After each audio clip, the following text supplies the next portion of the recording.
And so I missed the rose I bought for Pet. Oh no, Rolly, that was all my fault. I should have never dropped it in such a dark place. Hello? Are you all listening to this? Hi, welcome back to the Great Ace Attorney Chronicles. Let's continue. So let's see where we are right now. Alright. So I didn't take my eye off the crime scene for one moment. Nothing strange to report on that front. Did we press this? Let me just try to press this again. If not, I'll just cut. Hold it! Nothing to report. Oh, hang on. Am I blocking the way? Hang on. Okay. That should be better, I think. Alright. Nothing to report. Let's see. That's correct, sir. I had my eyes wide open the entire time. Never looked away for a second. No one else approached the scene and nothing was removed from it. Nothing was removed from it. I couldn't swear to that on the yacht's honor, sir. Really? That seems a little strange. Beg your pardon, sir. Strange, sir? It seems altogether regular to me. This burnt copy of the Lion's Pride was originally in the Garrett household, so the question remains, how did it find its way into the hand of the victim? Can you shed any light on that, seeing as you were at the scene of the crime the entire time? You were asleep, weren't you? Could it be a different copy, sir? One that just happened to be burnt as well? Even if that were possible, why would the victim have been gripping a book like that in her hand? As we can see from this photographic print, she had a... This seems familiar, maybe I've covered through this. Had a bag over her shoulder. Well, sir, that book was in the lady's hand from the moment we arrived at the scene. This is a good refresher, I guess. Is that so? There's something about this statement that's not sitting right with me. The two mysteries of how that knife ended up in her bag and how that book ended up in her hand. There must be some common thread between them. Well, Mr. Naruhodo, what do you make of all this?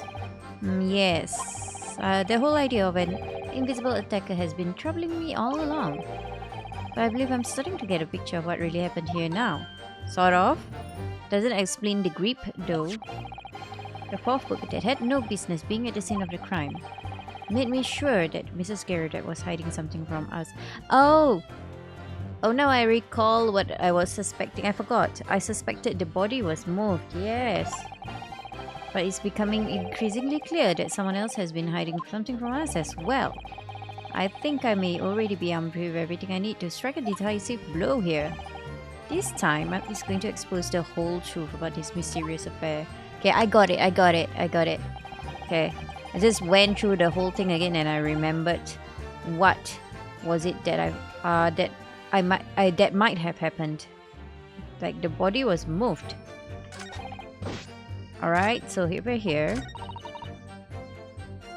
Hang on. Right, leave the scene, and she just tend to get lost. So she dropped her bouquet and it was on the wrong side of the road. So where do I present things? Let me just see the court record.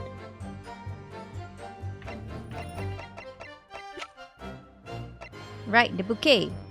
So right now, if we were to look at the bouquet, is there anything special about it? We have not really seen anything, I think. Right? Yeah, you can just look at it, I think. Hang on. An English rose. It's such a beautiful flower. This is a rose, is it? I've never seen one before. Didn't they have it in Japan back then? No? Do you not take an interest in flowers, Mr. Naruhodo? I wouldn't say that exactly, but I do know 3 types at least. Gosh, 3?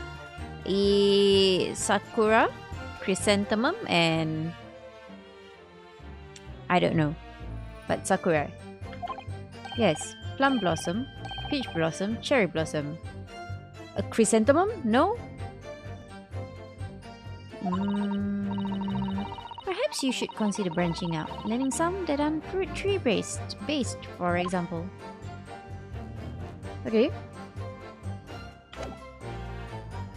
Okay, so Right, so what happened was I dropped my bouquet and ended up losing my way for a while. Okay. Right. I'm not sure what to present here. I'm a bit lost about that. How and where and what do I present? Do I just present the rose? So let me think about it. I have to make a point to say that the bouquet was in the wrong place, right? How do I do that? Was that to make sure nothing was disturbed? Yet, her bouquet was on the wrong side. Is this where I present things? I did leave the scene to go and fetch help, but my trusty Rolly was there to make sure nothing was disturbed. Yet, the bouquet was on the wrong side. See, what happened was, dropped my bouquet and ended up losing my way for a while. Yeah, okay, maybe if I present the bouquet here. Oh goodness. Right? What if I present the bouquet here? Because, yeah, no, what? Yeah, maybe? Objection! You claim, Constable Beat, that there was nothing to report in the 15 or so minutes you were guarding the scene. But that cannot be. Uh-huh. What do you mean to say? In your testimony just now, Mrs. Beat, you explained to the court that when you arrived back at the scene of the crime with this policeman assigned to that beat, the bouquet you had dropped at the victim's site was no longer anywhere nearby. Yeah. Yes, on the opposite side of Briar Road to where the victim was attacked. But considering the size of that meager bouquet, if a single sorry bloom can be so described, no doubt it was blown in the wind across the street, back into the gutter where it belongs. Meager? Objection! Objection! But if that were the case, why did Constable Beat did not testify to the fact? Yeah. No one else approached the scene and nothing was removed from it. Constable Beat swore to that on Scotland Yard's honour. But the bouquet belonged to me. It has nothing to do with the case. That's why Rolly didn't mention it, I'm sure. No way. No, because sadly it's not only your bouquet we're talking about here. More than one thing in this case is usually the wrong way around. What are you talking about? Think about it. Besides Mrs. Beat's bouquet, there's Mr. Gary Depp's book. Yeah, Mr. Gary Depp's copy of The Lion's Pride, which was thrown out of the window by his wife, would have struck the pane of the casement window and landed here on the west side of the street. Okay, I know, alright. So, what happened was, maybe she saw the book drop. The victim saw the book drop, she bent down to pick it up, and when she was picking it up, the knife dropped on her. And that's when I guess she went unconscious? And yet, it was actually found here on the opposite side of the road in the victim's hand. Meanwhile, according to the testimony we've heard, Mrs. Beat's bouquet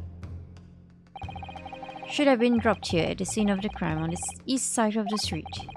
But in fact, oh Rolly, you're in so much trouble. But in fact, it was actually found here on the opposite side of the road in front of Mr. and Mrs. Gary Depp's house. There's no logical explanation for those things, unless somebody deliberately moved them. Yank him. What are you trying to say? The way you're talking, it sounds like you think my Rolly's done something wrong. Don't you listen to a word that scrawny lawyer says. Weltering on about books and bouquets. Why should we care? It's nitpicking, that's what it is. Oh good, Mrs. Gary Depp's come around. You might call it nitpicking, Mrs. Gary Depp. But deliberately meddling with the scene of a crime is a criminal offense. It's called, Tampering, Mr. Naruhodo. Aha! But the person responsible for this tampering cannot admit to it for a very subtle but compelling reason. Oh yeah. Tampering, you've barely heard the term before. Tell us, my learned friend, who would possibly have had cause to carry out such an elaborate deception? Yes, there is someone who tampered with the scene of the crime that evening. All the evidence and all the testimony points to that one particular person. Yeah? Counsel, I must demand that you substantiate this conjecture. Who are you saying is responsible for tampering with the scene of the crime? Well, I wonder who. Wait, why is she here? Why is she here? Oh yeah, I guess yeah, she's involved, sort of, not really, but yeah. Okay. So... yeah, there we are. Take that! Goodbye, Rolly. Obviously, there's only one person it could have been. Constable Rolly Beat, it was you. What? A policeman? A member of Scotland Yard? What nonsense! Why would my Rolly do something like that? There's no one straighter than my husband. No Bobby works more tirelessly for the people of London. Mrs. Beat, you said in your testimony that your husband asked you to go to a nearby police box to fetch the officer on duty. The 15 minutes that you were absent from the scene is the only opportunity anyone had to tamper with it. You're making it up. It's all nonsense. It's all lies. What about that Japanese man with the whiskers? I bet it was him. He did it. If that was true, Constable Beat would have seen him do it. Oh. And forgive me for pointing it out, but when you dropped your bouquet, Mrs. Beat, it was after the defendant had fled the scene. Well... Objection! What? First, you make accusations about the landlord and his wife, and now you incriminate a policeman as well? But your accusations lack one very important thing. Evidence? You claim the crime scene was tampered with, okay. But there is only one reason anyone would commit such a reckless crime, to hide something. Oh, I have that. I have that. That's right. But my husband and I just happen to be there, that's all. So why would we have anything to hide? It doesn't make sense. You've offered no motive for this alleged tampering. I will offer you one right now. And until you do, your accusations are nothing but empty threats. We have. Constable Beat had a very good reason for wanting to tamper with the scene of the crime. That's the key to this entire affair. Mr. Naruhodo, have you managed to solve this mystery? Counsel, you have made a very serious accusations against a London police officer. If you are mistaken, I'm sure I need not point out that your reputation as a lawyer will be irrevocably damaged. With that stock warning in mind, you will now explain to the court the motive for this alleged tampering. Yes, my lord.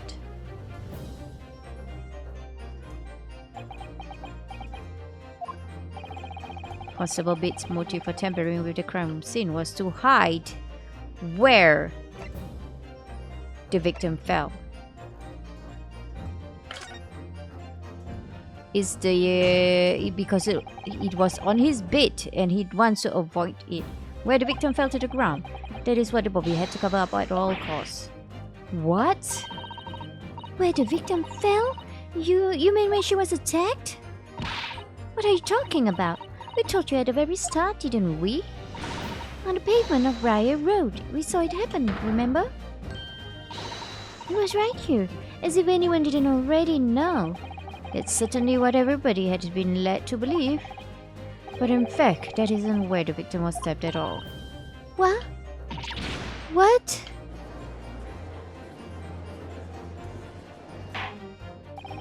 I'm beginning to wonder where this tumultuous trial will end, Counsel. If that's your assertion, then the court is dying to know my Nipponi's friend. Where are you proposing that the crime actually took place that evening? I'm so ready. Here. Take that! But that's on the opposite side of the road. I don't understand. Because you have a bad sense of direction. On the evening in question, Mr. Gary Depp's book fell directly down from the open window above, and your bouquet, Mrs. Beat, never moved at all. What did move was the scene of the crime itself. Good gracious! Objection! Yeah? Perhaps you haven't been listening to the ample testimony the court has heard. But these witnesses both saw the moment that the attack took place, yeah? That's just right. I saw it with my own eyes. It was 5 o'clock in the evening and already dark. There was the typical London fog on the ground. When you saw the incident unfold and ran to the victim's aid, that was actually on the west side of Prairie Road. No, that's not true. It can't have been. Constable Bate then arranged for you to be absent for a while by sending you for help. And during the 15 minutes you were away, he transplanted the crime scene. He moved all the things shown in this print. The victim herself, the 4 books. He moved everything, in fact, to the pavement on the east side of Prairie Road. Extraordinary! But the constable overlooked one thing, the bouquet. What? What did he overlook? The bouquet, I presume. Exactly. The prosecution told the court just a few minutes ago about the discovery of the rose bouquet. Lord Benzick said he wasn't noticed until the morning, as it lay where the street lamps cast no light. Yes, it couldn't be seen in the dark, obviously, which is why it was only the bouquet that was found in its original position on the pavement on the west side of Prairie Road. And that is the defense's theory about what really happened that evening. How do you respond? Constable Rowley Bate. Shame on you.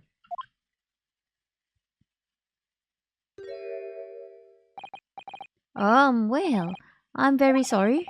I didn't mean to nod off again, but I haven't slept properly in a month. Did I miss anything important? Oh, really? It isn't true, is it? What that lawyer said is all lies, isn't it? I know it is because you're the most upstanding righteous man I know. I had a dream, a terrible dream. All the things I did that night. Everything come out, everything exposed. Yeah? Only it seems. It's not a dream? It wasn't a dream at all. Good golly! I thought he was gonna say good gracious. Order! What on earth is the meaning of all this? Oh, Rolly, why? Why would you do something like this? Moving a corpse is a criminal offense, isn't it? He just wanted to spend time with you. Wishing the victim dead should be one too. Constable, explain yourself. Why would you do this? As a respected member of Scotland Yard, your duty is to protect the good people of London town. I can't say, sir. What? I really am very ever so sorry about all this. For damaging the Yard's reputation. For everything. I know why. I have a possible explanation. For why on that particular evening, Constable Bate felt compelled to move the scene of the crime. I can think of one reason. What? How could you possibly know? You, a foreigner, presuming to understand the mind of a Scotland Yard policeman. And yet Lord Benzick, it is this foreigner who has uncovered the startling truth of the matter thus far. I believe it would be beneficial to the court to hear this extraordinary young lawyer's theory. Counsel for the defense, if you please. Yes, my lord. Now then, I think you had better show us some evidence. At once, my lord. England, Japan, it makes no difference where you come from. Human emotions are the same.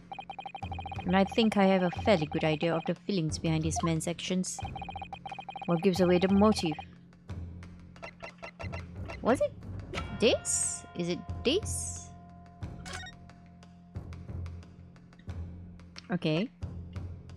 Any crimes fall under the jurisdiction of the beat? Yes. So, yes, it's this one. Take that! I realize that I'm a foreigner in this land, and I have only just arrived from Japan, which is why all this information about London's so-called bobbies is completely new to me. I've learned that, though honorable, patrolling the beat is the most demanding work in the world, for example. Keeping the peace, looking after the citizens on his beat is in all kinds of ways. There's no doubt that the young Bobby is charged with a great deal to do each day, certainly. But for Constable Beat, the day in question was special. Special? How? On account of this bouquet, my lord. Oh, yes. It was our very first wedding anniversary. Constable Beat had worked so hard to be able to afford this simple gift for his wife, and was so looking forward to taking her out for a celebratory meal when he and Mrs. Beat stumbled upon a crime along Briar Road. When he saw that shadowy figure through the fog collapse on the pavement ahead of them, what must have gone through the man's mind? But sir, just on that one particular day, I was looking forward to celebrating my wedding anniversary. Mrs. Beat puts up with a lot. Being married to a Bobby like me, I wanted to show my dear wife how much I care.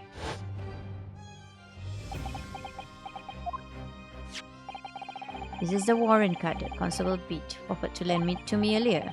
Inside, among the rules for patrolling policemen, it says, when a crime is discovered on his beat, a policeman must assist with initial investigations and help detectives. Oh, Constable Beat. Is that not the reason why you moved the whole scene of the crime that day?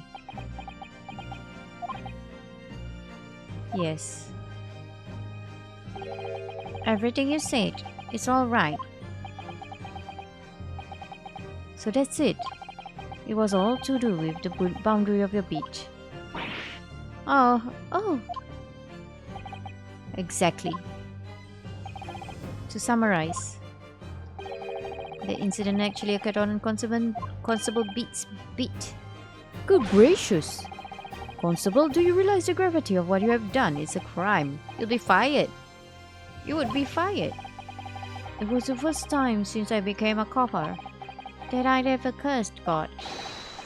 Stay close to me, pet. The criminal could still be lurking somewhere. As we ran over to the scene, I had every intention of doing my duty as a police officer. We've got to report this to the station as quickly as possible. But then it dawned on me. I realized where we were, where the victim was lying, and what that meant for me. When a crime is discovered on his beat, a policeman must assist with initial investigations and help detectives. Yeah, that's right. Why here? Why did this have to happen here? And why tonight of all nights? You signed up for it. Why? Yeah, you own... Okay, I'm not...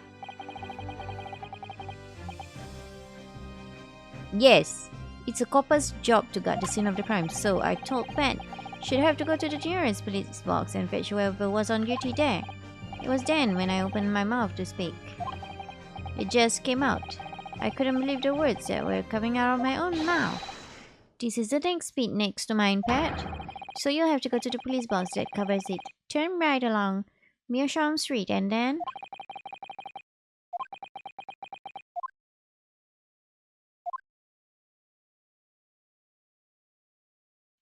No, I'm not. No, I'm not moved by it, unfortunately, because a man was almost penalized for murder. So I'm sorry, I'm not feeling it. Like, great that you love each other so much, but I have no sympathies for you right now.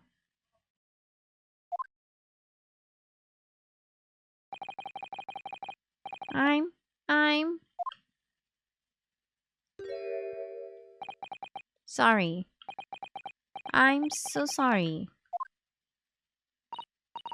Oh, Constable. No,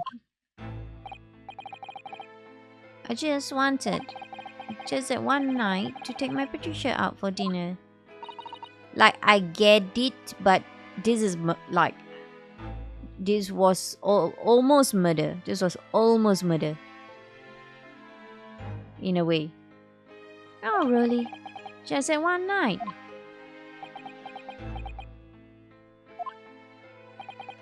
You knew that if the incident was on your beat, your evening of celebration would be ruined, and so you decided to move the entire crime scene outside your jurisdiction, just across the street to the east pavement of Briar Road, which falls under the neighboring beat's care.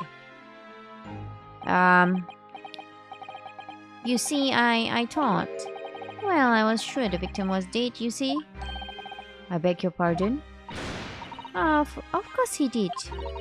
Otherwise, my Rolly would never have left the poor woman on the freezing cold pavement. Ah, I see your meaning now. I don't.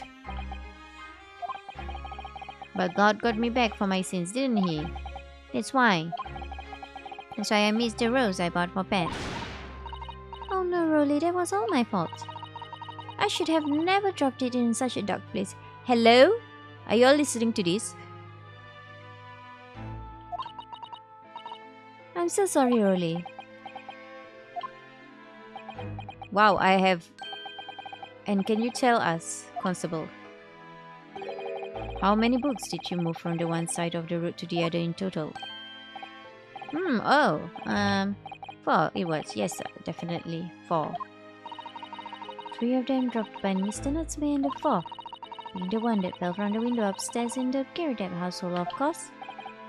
But what made you place that book in the victim's hand? When all the others were scattered haphazardly around, I mean. Oh well, sir, that's because that's how I found it. Oh. How you found it? What do you mean? Oh, yeah, then I'm right, I'm sure. When we first ran over to the scene, the victim was already holding the book. So when I moved everything, I made sure it was still in her hand. You're sure it was this book, The Lion's Pride, that the victim was holding? Oh yes, sir. No doubt about it, sir. Interesting. The 4th book's information has been updated in the court record. I thought it was an open and shut case at the time, you see? There were only the 2 people at the scene. And Pat and me both saw it happen. However, which way you looked at it, it had to be the fellow who ran off who'd done it, I thought. I couldn't see the harm, really. I didn't think moving it all over the road would make a jot of difference. It's basic knowledge not to move anything around. I suppose this is it for me now. I've had it. My lord. Yes, Lord Van Zooks. I believe that concludes the cross-examination of the witnesses. Constable, you may withdraw. Yes, sir. Mr. Prosecutor, sir, what will become of my Rolly? What will happen to him? Fire him. I don't care. Dismiss him. For now, you are free to go home. You are free to go home? The police will contact you in due course. Please don't punish my husband. This was all my fault. No, it wasn't. It's because I'm always mourning at him for coming home late. Leave it now, Pat. Let's go home. I'm tired. All right then, my love. One last thing, Constable. Sir? Let this be a lesson to you. In a criminal investigation, every detail matters, however insignificant it may seem to you. Yes, sir. Carve that lesson in your mind. And never again make the mistake of tampering with the scene of a crime. Huh? Never again, sir? You mean to say? Leave now. This trial is not yet over. Sir, you don't have... Are you not gonna prosecute him?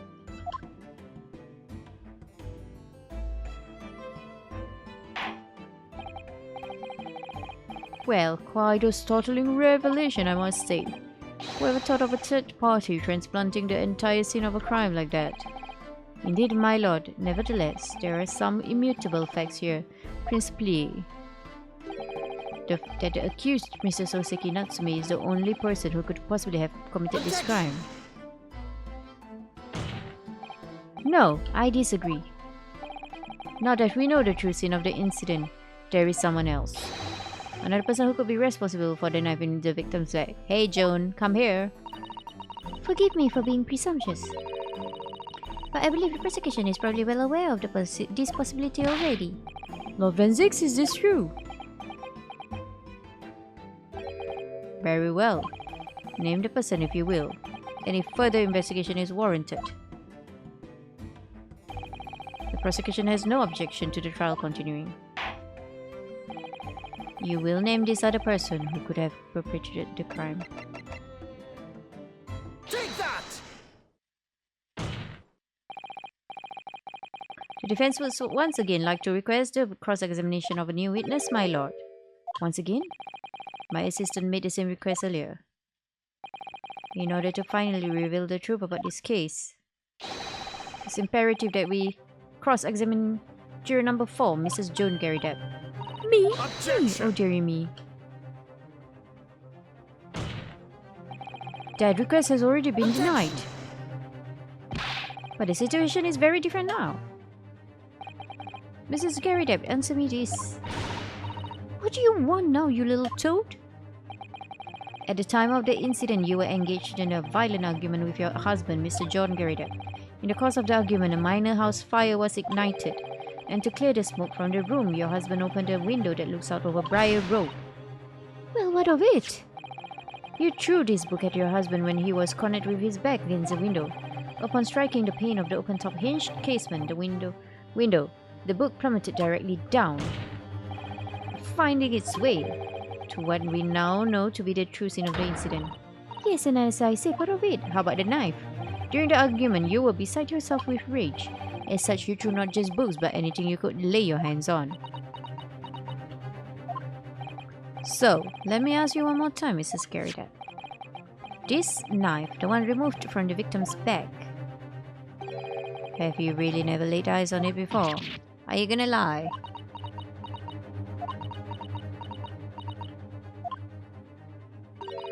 I don't recall it. Seriously? Am I supposed to remember everything I picked up and threw at my husband? And anyway, the man over there and all that would regardless it. Members of the jury needn't testify, didn't he? Conveniently, yes. Objection! No, I have no recollection of seeing that at all, juror number 4. Ah!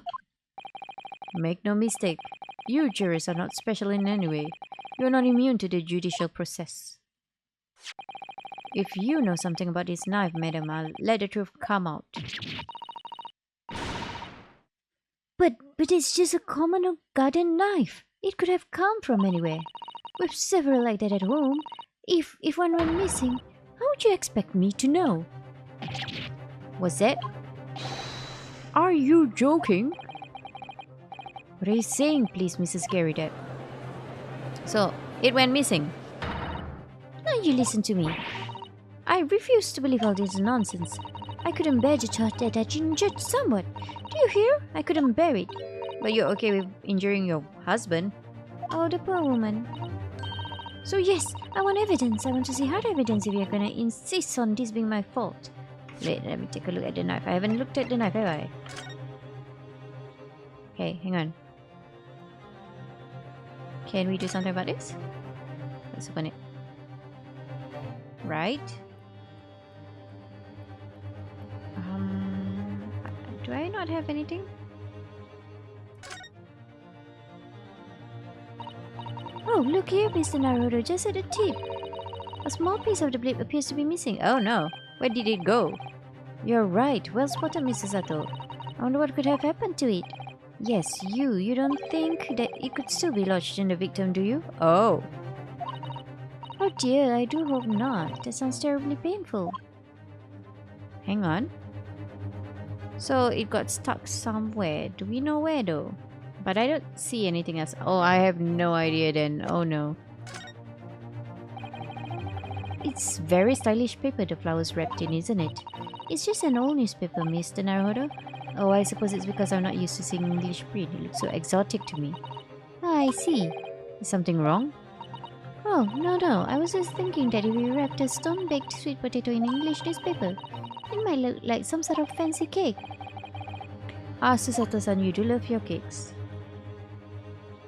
Right, so I have no idea what else to do. Why is she here? I wonder. You're going to have to prove to me that I threw that knife if that's what you think. Come along now, chop chop, do your worst. Well... Well, Mr. Naruhodo, if I had evidence like that, believe me, I would have thrown it at her already. Then take the stand, Juro. Oh, The prosecution does not object to the defense's request to cross-examine this woman. Thank you, Lord Benzix. See, he's not so bad. I'm going to have to testify? Yes. Juror number 4, as I'm sure you will appreciate having observed it with your own eyes today. Witness testimony can lead to the most extraordinary truths being unearthed, truths of which the witnesses themselves may not have even been aware. Oh, dearie me. So I demand your full and unadulterated testimony, Mrs. Garrideb. And mark my words, in this court of law today, we shall extract the truth. Do you concur, counsels? Certainly, my lord. Oh, that's what I'm hoping for, my lord.